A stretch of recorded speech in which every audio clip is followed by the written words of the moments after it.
Avon news में आप सभी दर्शकों का स्वागत है। मैं आपके साथ Ilyas Badeghar. Happy new year program first time in Bijapur. Sapphire events team आपके लिए लाई है शहर बीजापुर में पहली बार। सभी एज ग्रुप को मद्देनजर रखते हुए happy new year program with full entertainment. New year के स्वागत के लिए हो जाएं तैयार। Address Begum Talab road, Kannan function hall ground, Bijapur.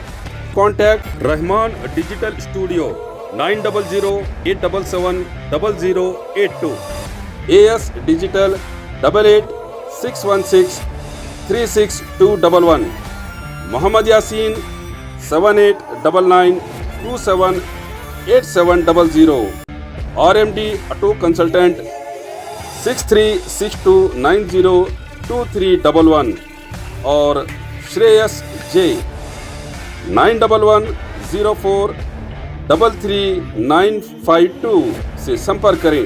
Thank you. मंगनी तोड़ने का गुस्सा, अयान मामला, एसपी का बयान। कल हकीम चौक में हुए हत्याकांड की जानकारी देते हुए एसपी ऋषिकेश ने जानकारी दी कि मामला असल में पुणे की एक लड़की के साथ बीजापुर निवासी हुसैन साहब की जो मंगनी हुई थी, जो पुणे निवासी अयान की हत्याकांड का आरोपी है। मगर मामले में ट्विस्ट ये है कि अयान के साथ हुसैन साहब की मंगेतर का चक्कर होने और अयान के ही इस मंगनी को तोड़ने के शक और गुस्से में जब अयान अपने दोस्त की शादी के लिए बीजापुर आया तो हुसैन साहब ने अयान को फॉलो करके अयान की हत्या की है, जिसके चलते हुसैन साहब को पुलिस ने गिरफ्तार कर लिया है। ये मामला गोलगुम्बज पुलिस थाने में दर्ज किया गया है, कहा एसपी ऋषिकेश सोनेवान ने। ದಿನಾಂಕ 24 ಡಿಸೆಂಬರ್ರಂದು ಗೋಲ್ಗುಂಬಜ್ ಪೊಲೀಸ್ ಠಾಣೆಯ ವ್ಯಾಪ್ತಿಯಲ್ಲಿ ಹಕೀಂ ಚೌಕಲ್ಲಿ ಒಂದು ಕೊಲೆ ಪ್ರಕರಣ ದಾಖಲಾಗಿರುತ್ತದೆ, ವರದಿಯಾಗಿರುತ್ತದೆ. ಇದರಲ್ಲಿ ಒಬ್ಬ ಅಯಾನ್ ಅನ್ನುವನ ವ್ಯಕ್ತಿಗೆ 19 ವರ್ಷ ವಯಸ್ಸಿನ ಅಯಾನ್ ಇವನಿಗೆ ಯಾರೊಬ್ಬ ಕೊಲೆ ಮಾಡಿದ್ದಾನೆ ಅಂತ ಮಾಹಿತಿ ಬಂದಿರುತ್ತದೆ. ಇದರಲ್ಲಿ ಮತ್ತೆ ಅದಾದ ನಂತರ ಅಯಾನ್ ಅಣ್ಣ ಒಂದು ಕಂಪ್ಲೇಂಟ್ ಕೊಟ್ಟಿರ್ತಾರೆ. ಆ ಕಂಪ್ಲೇಂಟ್ ಆಧಾರದ ಮೇಲೆ ಒಂದು ಕೊಲೆ ಕೇಸನ್ನು ಗೋಲ್ಗುಂಬಜ್ ಪೊಲೀಸ್ ಠಾಣೆಯಲ್ಲಿ ದಾಖಲಿಸಿದ್ವಿ.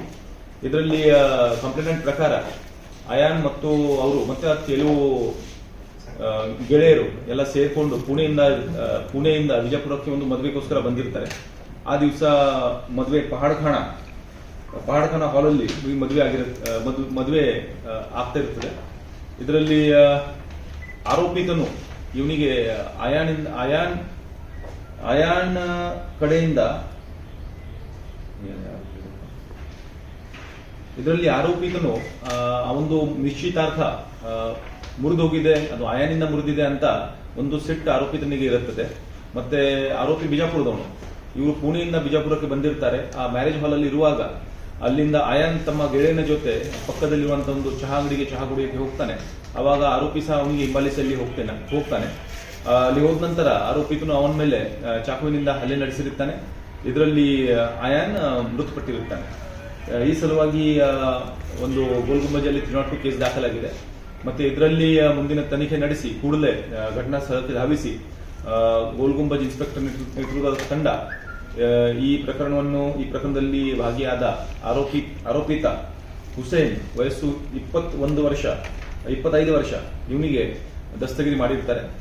ಮತ್ತೆ ಈ ಪ್ರಕರಣದಲ್ಲಿ ಇನ್ನೂ ಮುಂದಿನ ತನಿಖೆ ನಡೆಸಲಾಗ್ತಾ ಇದೆ. ಸರ್, ಏನ್ ಕಾರಣ ಸರ್, ಏನು ಆಗಿರುತ್ತೆ ಸರ್, ಇದ್ರ ಹಿಂದೆ ಆಗಿದ್ದು ಏನು? ಇದರಲ್ಲಿ ಮೇಲ್ನೋಟಕ್ಕೆ ಈಗ ಸದ್ಯದ ಹಂತದಲ್ಲಿ ಸಿಕ್ಕಿರುವ ಮಾಹಿತಿ ಪ್ರಕಾರ ಇದು ಆರೋಪಿ ಅವನಿಗೆ ಒಂದು ನಿಶ್ಚಿತಾರ್ಥ ಆಗಿರುತ್ತದೆ ಪುಣೆಯ ಒಂದು ಹುಡುಗಿ ಜೊತೆ. ಮತ್ತೆ ಅವು ನಿಶ್ಚಿತಾರ್ಥ ಆಗಿದ್ದಕ್ಕೆ ಮತ್ತೆ ಅಯಾನ್ ಮತ್ತೆ ಹುಡುಗಿಗೆ ಸಹ ಸಂಪರ್ಕ ಇರುತ್ತದೆ. ಈ ಅಯಾನಿಂದಾನೇ ನನ್ನ ಮದುವೆ ನಿಶ್ಚಿತಾರ್ಥ ಒಂದು ಮುರಿದು ಹೋಗಿದೆ ಅಂತ ಒಂದು ಸಿಟ್ಟು ಆರೋಪಿತನಿಗೆ ಇರುತ್ತದೆ. ಆ ಸಿಟ್ಟಿನಿಂದಾನೇ ಇವನು ಸ್ವಲ್ಪ ಆರೋಪಿ ಈ ಭಾಗದಲ್ಲಿ ಬಂದಿದ್ದಾನೆ, ಬಿಜಾಪುರಕ್ಕೆ ಬಂದಿದ್ದಾನೆ ಅಂತ ಗೊತ್ತಾದ ನಂತರ ಅವನಿಗೆ ಹಿಂಬಾಲಿಸಿ ಕೃತ್ಯವನ್ನು ಮಾಡಿರುವುದು ಈ ಹಂತದಲ್ಲಿ ಗೊತ್ತಾಗಿದೆ. ಸರ್, ಇದು ಮದುವೆ ಇದೆ. ಮದುವೆಯಲ್ಲಿ ಯಾವ ರೀತಿ ಗೊತ್ತಾಗಿದೆ ಅದೇ ನಾನು ಹೇಳಿದ ಪ್ರಕಾರ ಆರೋಪಿ ಬಿಜಾಪುರದಲ್ಲಿ ಇರ್ತಾನೆ. ಮತ್ತೆ ವಿಕ್ಟಿಮ್ ಇಸ್ ಫ್ರಮ್ ಪುಣೆಯಲ್ಲಿ. ಮತ್ತೆ ಪುಣೆಯಿಂದ ಇವರು ಮದುವೆ ಅಟೆಂಡ್ ಮಾಡಕ್ಕೆ ಬಂದಿದ್ದಾರೆ. ಮತ್ತೆ ಏರಿಯಾನು ಅದೇ, ಆರೋಪಿ ಮನೆ ಸುತ್ತಮುತ್ತಲು ಅದೇ ಏರಿಯಾದಲ್ಲಿ ಇರುವುದು. ಯಾವ ರೀತಿ ಗೊತ್ತಾಗಿದೆ, ಅದೆಲ್ಲ ಇನ್ನೂ ತನಿಖೆಯಲ್ಲಿ ಗೊತ್ತಾಗುತ್ತೆ, ಇನ್ನು ತನಿಖೆ ಮಾಡಬೇಕಾಗಿದೆ. ಸರ್, ಅವನು ಅಯಾನ್ ಬಂದಿರ್ತಾನೆ ಸರ್, ಇವನು ಹೋಗಿ ಪರಿಚಯ ಮಾಡಿಕೊಂಡು ಸ್ವಲ್ಪ ಎಲ್ಲ ಟೀಗೆಲ್ಲ ಕರ್ಕೊಂಡು ಹೋಗಿರ್ತಾನೆ. ಇಲ್ಲ, ಇದು ಯಾವ ರೀತಿ ಘಟನೆ ನಡೆದಿದೆ ಅದರ ಬಗ್ಗೆ ನಿಖರವಾಗಿ ಈಗೇನು ಹೇಳಕ್ಕೆ ಆಗಲ್ಲ. ಅದರ ಬಗ್ಗೆ ನಾವು ಹೆಚ್ಚಿನ ತನಿಖೆ ನಡೆಸಬೇಕಾಗುತ್ತೆ. ಮತ್ತೆ ಇನ್ನು ಕೆಲವು ಸಾಕ್ಷ್ಯಾಧಾರಗಳನ್ನು ಸಂಗ್ರಹಿಸಿ ಮತ್ತೆ ಅಲ್ಲಿ ಕೆಲವು ಪ್ರತ್ಯಕ್ಷದರ್ಶಿ ಆಗಲಿ ಅಥವಾ ಬೇರೆ ಬೇರೆ ಸಾಕ್ಷ್ಯಗಳು ಆಗಲಿ ಅದನ್ನು ಸಂಗ್ರಹಿಸಿ ಈ ಕೇಸಲ್ಲಿ ಮುಂದಿನ ತನಿಖೆಯನ್ನು ನಡೆಸಬೇಕಾಗಿದೆ. ಸರ್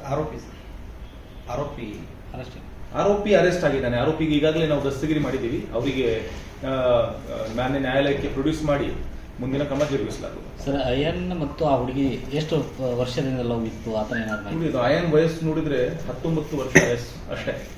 ಹುಡುಗಿ ಸಹ ಅದೇ ರೀತಿ ಅದೇ ಏಜ್ ಗ್ರೂಪ್ ಅಲ್ಲಿ ಇದ್ದಾಳೆ. ಸೊ ಅದು ನೋಡಬೇಕು ಎಕ್ಸಾಕ್ಟ್ಲಿ ಏನಾಗಿದೆ. ತನಿಖೆನೂ ಬಾಕಿ ಇದೆ. ನಿನ್ನೆ ಆಗಿರೋ ಘಟನೆ ಈಗಲೇ ನಾವು ಆರೋಪಿಗೆ ದಸ್ತಗಿರಿ ಮಾಡಿದ್ದೀವಿ.